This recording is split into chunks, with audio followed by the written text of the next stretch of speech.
Esta semana en La Gente que Habla con Dari Terrero. La DGTT, que nosotros vivimos por 6 años, ni siquiera nos reponían la caja chica de 30 o 50 mil pesos. Por ley, todo el mandato no tenía presupuesto y sin embargo otras que eran por decretos tenían miles de millones de pesos en presupuesto. ¿Es voluntad que falta o hay alguna resistencia en términos de los prestadores de servicios? Tiene que entender que cada sector quiere una ley que sea un traje a la medida y cada quien quería establecer mecanismos que convinieran a sus intereses. Lo clásico era mátalo, que el seguro en 24 horas. El transporte es la única actividad económica donde el cliente no tiene la razón. La fiscalización es un elemento importantísimo para que se vea el cambio. Yo nunca pensé ser director del Intran, de verdad que no. Esa fase de mi vida que tuve como director de tránsito, yo la superé.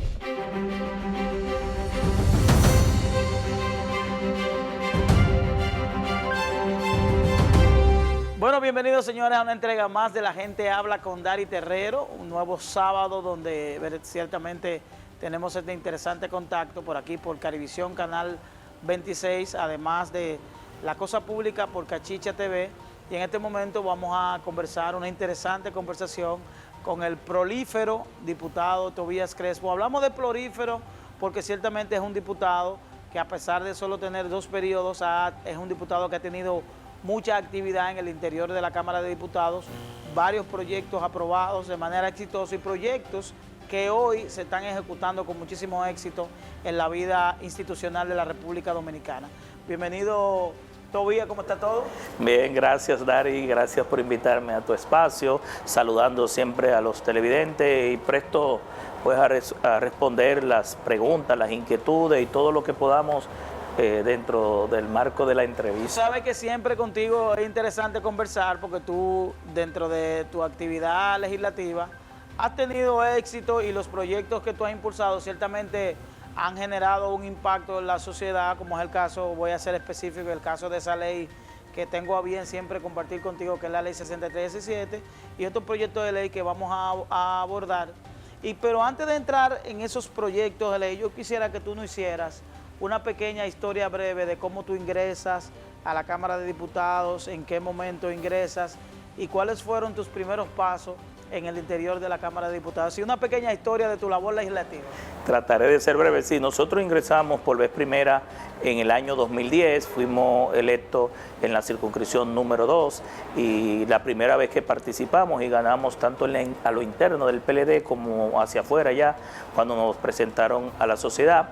Y a partir de ahí arranca toda una serie de actividades legislativas y congresionales pues que nos han llevado ahora a llevar a un tercer periodo. Ya hemos completado 2 periodos.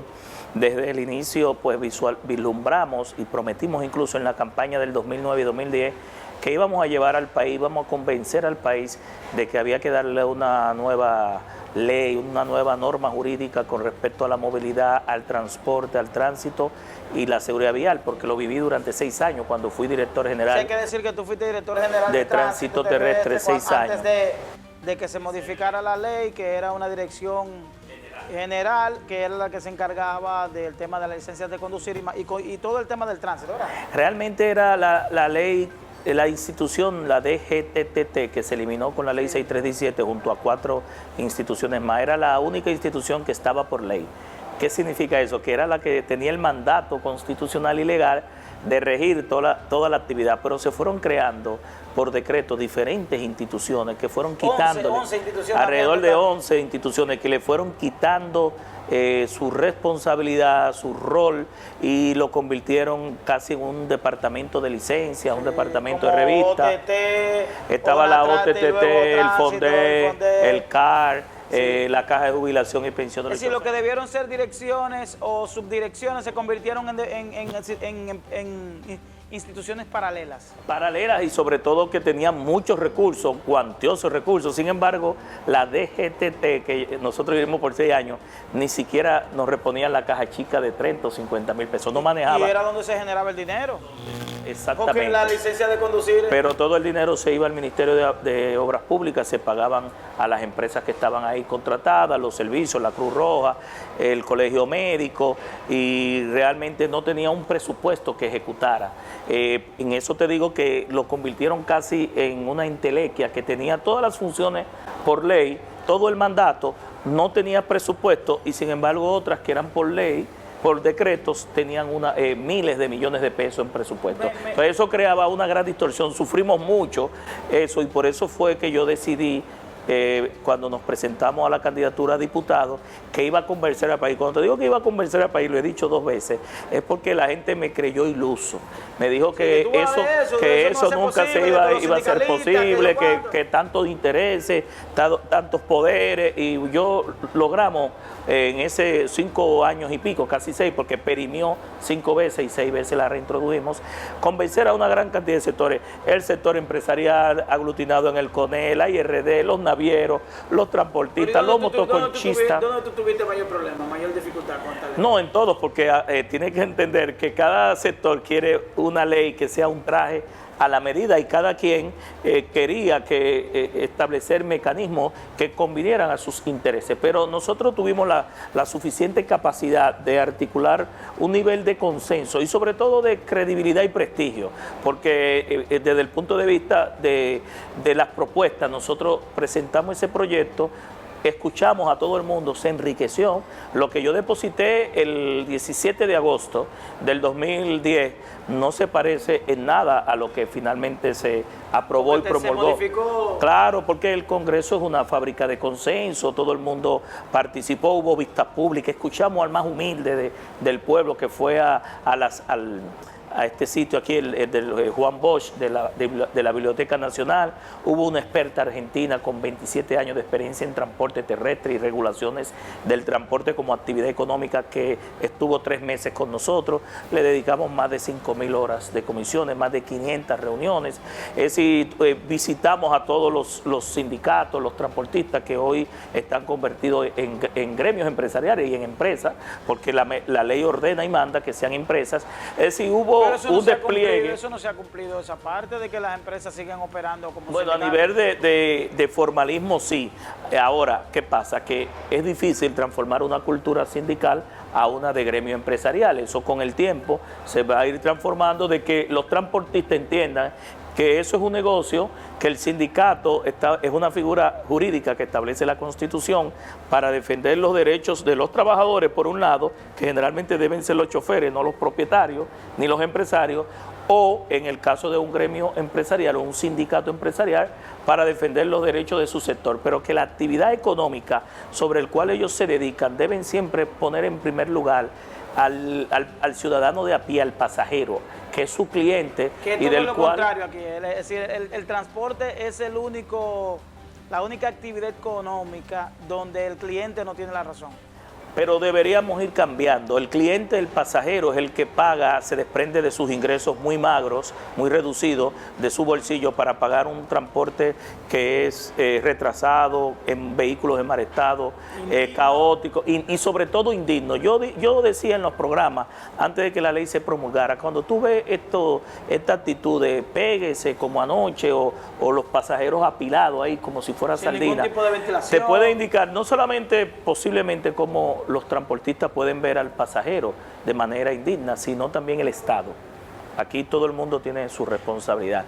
Y yo muchas veces digo que yo quisiera que un chofer, cuando trate a un pasajero así de manera indigna, piense que es su hija, o que es su madre, su hija la trata o su madre, que si él trataría a su madre o a su hija como trata a un pasajero. Entonces, sobre esa máxima yo creo que deberíamos ir cambiando la mentalidad de los operadores, de los empleados y de todos los agentes del sector.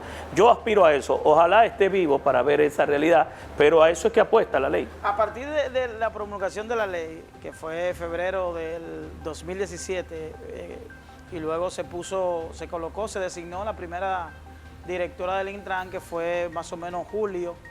El Intran ha sido un ente que ha estado en la vista social, en el radar social, partiendo de esa deuda social que tú bien estableces del transporte, del caótico tránsito que tiene la República Dominicana, pero hoy de nuevo se coloca en el ojo público, partiendo de que hay ciertas críticas porque se ha designado al frente del Intran a una persona vinculada al sector transporte, vinculada a una de las centrales sindicales que operan.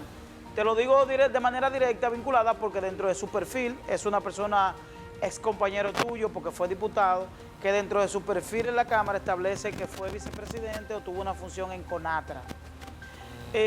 Hay algunos que han establecido que en el marco de la ley, del primer proyecto de ley, se establecía que una de las condiciones para ocupar esa posición era que fuera una persona no vinculada al sector sindical. ¿Eso es correcto? Sí, en los inicios la ley establecía una serie de perfiles para el director ejecutivo del Intran y establecía una serie de vínculos de evitar consanguinidad, ¿verdad? Y relaciones con parentesco con personas del sector, pero después cuando fuimos analizando el tema de los perfiles, las competencias, habían algunas críticas de algunos legisladores que participaron en ese proyecto de que estábamos cerrando la brecha para que cualquier profesional que tuviera la gerencia y la capacidad técnica pudiera dirigir, que estábamos cerrando la brecha para que nada más cumplieran con eso 5 o 10 personas y estábamos creando un privilegio, porque se establecía ahí maestrías y posgrados y especialidades en transporte, en movilidad, y entonces iba a ser una especie de privilegio. Entonces tuvimos que provocar que se pusiera que sea un profesional de cualquier área y que estuviera en capacidad gerencial y técnica para dirigir una institución muy importantísima, porque al inicio nosotros presentamos que fuera un ministerio de transporte que manejara de manera integral y sistémica la movilidad aérea, la movilidad terrestre y la movilidad marítima, que es como se maneja en todos los países. Sí. Pero tuvimos que desagregarlo, Colombia tiene una superintendencia un ministerio de transporte, tiene Colombia, y tiene Chile, y tiene Argentina, pero nosotros con la sopa de letras y los poderes que había en las islas de poder, era muy difícil dar un salto cuántico a un ministerio con tantos poderes. Debíamos primero irnos a una fase intermedia de un instituto, fortalecer ese instituto como se hizo con el Indotel, y después venir 7 o 10 años después con un rango ministerial que tuviera la sombrilla. Pero respondiéndote tu pregunta, lo que la ley no prohíbe está permitido. Yo entiendo que la persona que fue designada fue colega nuestro, diputado, sí, lo conozco. Te quería preguntar sobre tu opinión en términos de, no de la opinión profesional, porque sabemos que la persona, según su perfil, tiene un perfil profesional válido. Si tú entiendes que sería conveniente el término de que una persona vinculada a sectores sindicales pueda llevar a cabo las implementaciones en términos de la transformación del transporte y del tránsito que lleva la República Dominicana. Hay que decir, y debo decirte, que aprovecho para felicitarte, porque la ley 6317 es una ley revolucionaria que no dejó fuera ningún aspecto relacionado a la movilidad y tiene una serie de implementaciones que más que otras de voluntad y preparación va a llevar la voluntad política de implementar y llevarle el orden a ese sector. Bueno, pues terminando en esa expresión que tú dijiste, si la voluntad política se da, si al incumbente, al director ejecutivo del Intran, la voluntad política le da la facultad de hacer los grandes cambios, las grandes transformaciones que están plasmadas en esa ley. Ahí hay un plan estratégico nacional de movilidad urbana, interurbana de personas y de carga establecido como ruta crítica. Ahí hay un plan estratégico nacional de seguridad vial para reducir y mitigar los accidentes de tránsito. Es decir, esa ley establece todo un marco jurídico, toda una ruta crítica para que un incumbente en diferentes gestiones pueda llevar a cabo y acometer esta tarea. Se necesitan recursos presupuestarios, se necesita formar a los profesionales de esa institución y sobre todo los operadores, los transportistas. Se necesita el uso de las TICs, de las tecnologías aplicadas al sector, que todavía no ha sido aplicada al sector, y sobre todo que se conjugue toda esa voluntad y toda esa disposición. Yo entiendo que hay que darle el espacio para que las nuevas autoridades implementen sus planes, políticas y proyectos de políticas públicas, darle tiempo para que eso pueda ser ejecutado.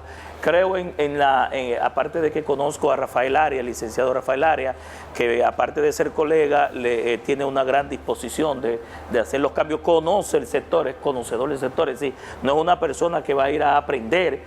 Yo entiendo que desde un punto de vista que todavía la ley no se ha entendido por los que estaban dirigiendo el Intran. Yo creo que él conoce la ley, la trabajó, la discutió, y lo importante es la disposición, la voluntad política, el deseo de transformar y de cambiar, y que sobre todo se le dé importancia a un tema fundamental, porque la movilidad, el transporte, el tránsito y la seguridad vial es un tema transversalmente importantísimo para todo el país. Tenemos que hacer una pausa. Al regreso, yo quiero que hacemos una pequeña evaluación de según tu percepción y el seguimiento que tú le has dado a la ley, hasta qué punto hemos avanzado a partir de la promulgación de la ley 63, si el Intran verdaderamente ha ejecutado el rol para el cual fue creado. ¿Estamos de acuerdo? Bueno, vamos a una pausa. Estamos conversando con el buen amigo Tobías Crespo, diputado al Congreso Nacional por el Distrito Nacional. Vamos a la pausa y retornamos en breve. Para lograr una nueva cultura ciudadana, nuevos pasajeros, nuevos conductores y nuevos peatones. Solamente así, cuando llegue ese punto crítico, ese punto de equilibrio, como dicen, nosotros vamos a tener una reducción en los accidentes, un comportamiento cívico diferente. Y la otra es, y aquí sale de la competencia del Intran y entra más a la DGC, a la Procuraduría y a la Justicia, la aplicación del régimen sancionador. De nada sirve una ley que no se aplique de manera correcta, va a quedar en lo filosófico.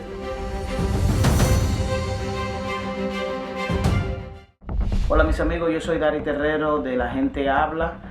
En este momento difícil que vive la República Dominicana por el paso de la pandemia del COVID-19, la mejor decisión y la mejor recomendación es que te quedes en casa. Quédate en casa. Estamos atravesando momentos muy difíciles en la República Dominicana.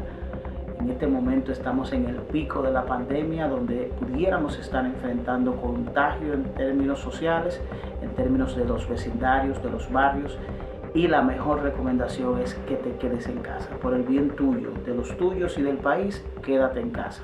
Continúa con el contenido de La Gente Habla con Dari Terrero.